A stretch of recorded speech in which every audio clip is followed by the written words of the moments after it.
On va commencer avec Grégoire,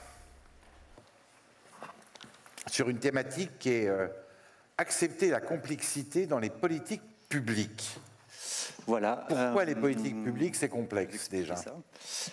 Bonjour à tous, donc moi je suis Grégoire Alix-Tabeling, je suis un designer, j'ai fondé une agence qui s'appelle Vraiment Vraiment, mais je pense que je vais vous parler un tout petit peu de notre activité avant d'entrer dans le dur du sujet.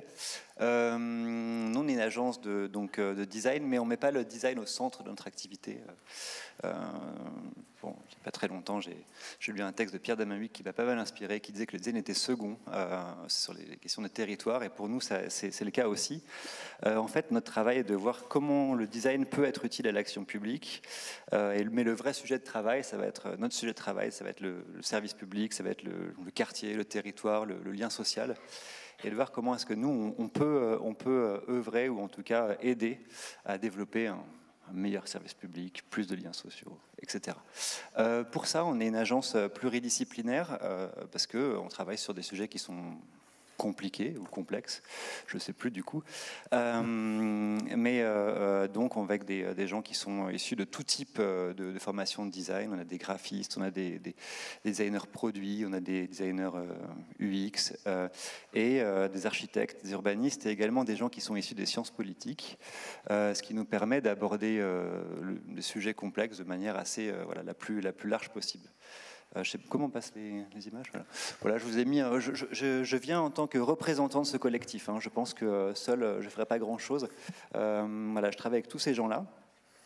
Et alors, pour vous dire plus précisément ce qu'on fait sur la slide d'après, voilà, en fait, on produit pas mal de choses, mais dont les objets eux-mêmes ne sont pas le but vraiment recherché.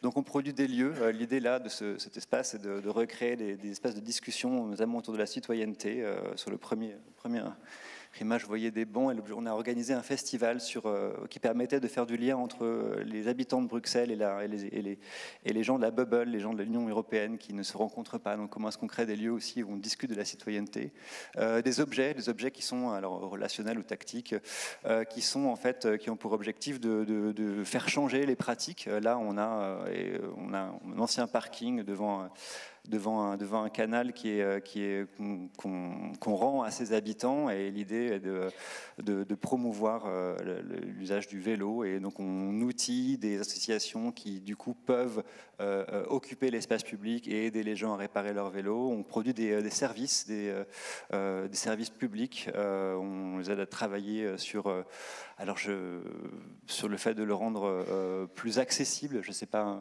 quel est le vrai terme utilisé, mais voyez là l'idée de comment est-ce qu'on rend accessible les informations sur la transition écologique, la rénovation énergétique à destination de ceux qui décident dans les territoires.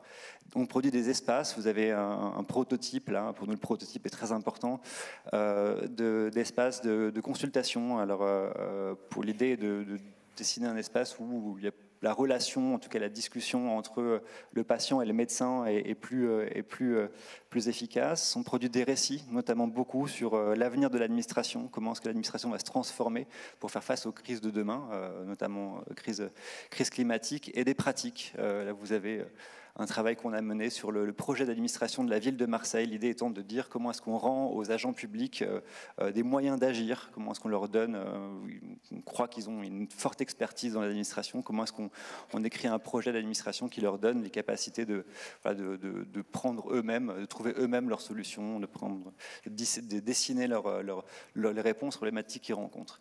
Donc voilà, on produit, et ça que je vous dis, on est nombreux, on produit beaucoup de choses différentes, et depuis quelque temps, on est face à quelque chose que vous connaissez, qui est la simplification des services publics. Il y a même un choc de simplification, quelque chose d'assez violent.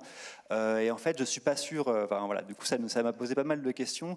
Et en fait, la première, et si on passe sur celle d'après, en fait, pourquoi est-ce qu'un service public ne doit pas nécessairement être simplifié de manière brutale, et qu'est-ce que nous, on peut faire en designer pour accepter la complexité d'un service public?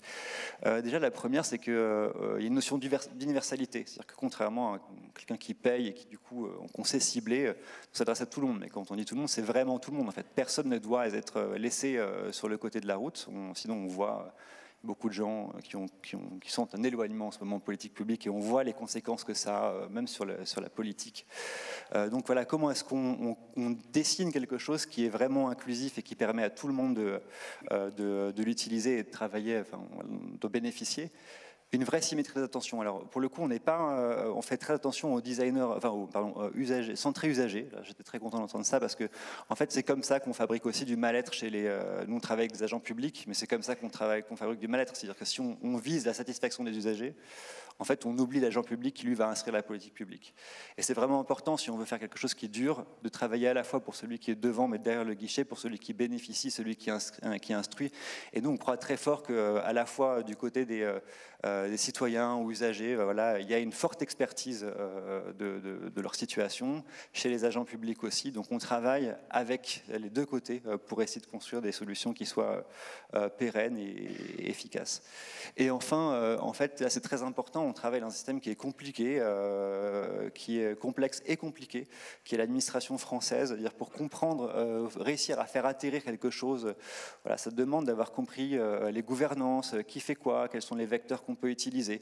Et ça, c'est quelque chose qu'il faut vraiment embrasser. C'est-à-dire qu'on travaille dans une situation qui est complexe et il faut la comprendre pour pouvoir proposer quelque chose qui atterrisse réellement. C'est facile de proposer quelque chose qui plane, qui vole, mais si on veut que ça aboutisse, si on veut que c'est une vraie transformation, voilà, il faut accepter cette complexité et qui est souvent, alors je ne sais plus qui dit ça tout à l'heure, mais qui est un défi vraiment intéressant. C'est-à-dire que si on ne nous donne pas, si on nous donne complètement liberté, finalement on ne sait pas aboutir, quoi. Le fait qu'il y ait des contraintes est aussi très utile pour pouvoir produire des choses qui soient intéressantes.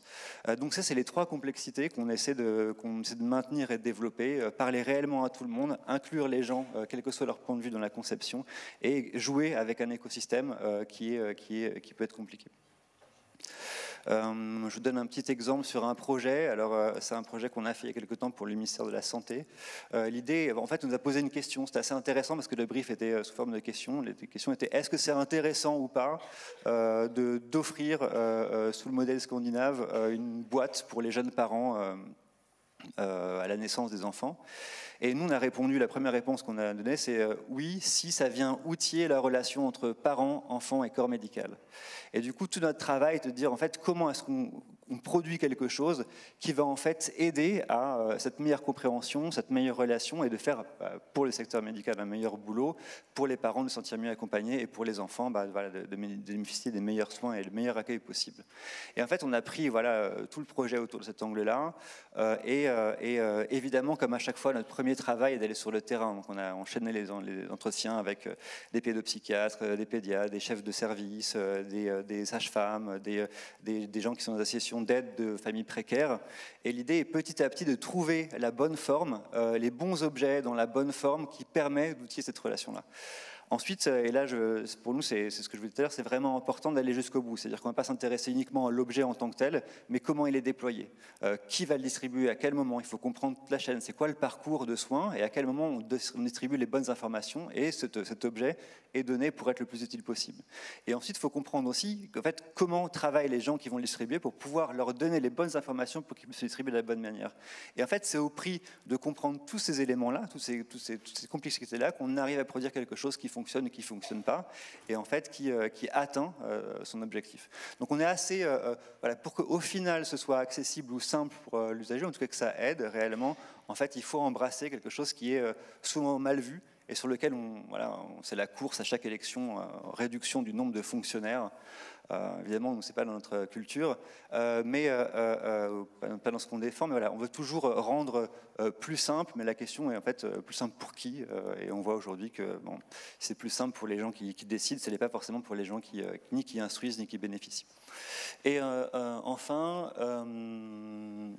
oui, alors que peut-on, nous designers, pour faire tout ça? En fait, je trouve qu'on a une capacité à représenter la complexité qui est vraiment éclairante. C'est-à-dire qu'en fait, en tout cas, nous, dans notre milieu, là où on travaille, c'est très littéraire, c'est très chronologique comme manière de présenter les choses. Voilà, mettre à plat, dessiner, permet d'accepter la complexité, d'en parler et de travailler différemment.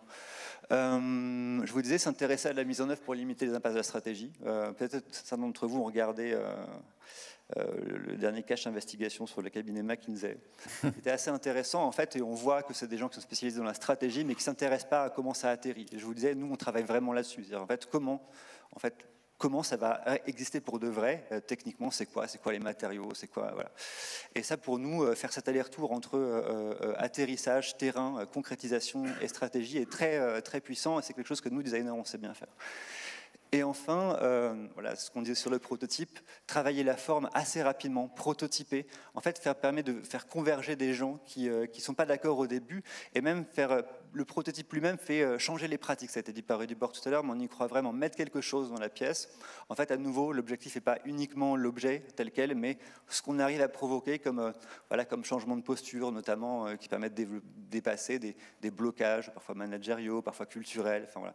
Donc formaliser, nous designers, on peut aider à embrasser la complexité en mettant nos atouts sur la table. Voilà ce que je voulais vous dire en gros. Et à la fois, quand on vous écoute, j'ai l'impression qu'il y a surtout beaucoup de bon sens. Oui, mais il y en a déjà beaucoup dans l'administration en fait. Elle est juste parfois mal exprimée, compliquée. Je pense qu'on complique beaucoup la vie des agents publics.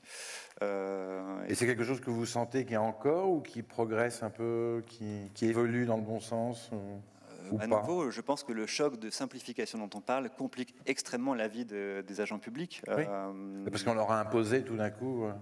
On en parlait tout à l'heure avec la psychiatrie, c'est un très bon exemple en fait, en coupant, en voulant que les gens fassent plus avec moins, en fait, du coup leur vie ou le travail est vraiment compliqué. Donc non, pour l'instant, on voit il y a des poches où ça fonctionne et puis beaucoup d'endroits où en fait cette envie de simplifier ou de simplification, je sais pas, provoque plus de complications au final qu'une réelle réponse. Et on voit ce que ça donne quand on puis suivre la crise des gilets jaunes, des gens qui se sont abandonnés, des services publics notamment, qui leur seraient vraiment éloignés. Voilà.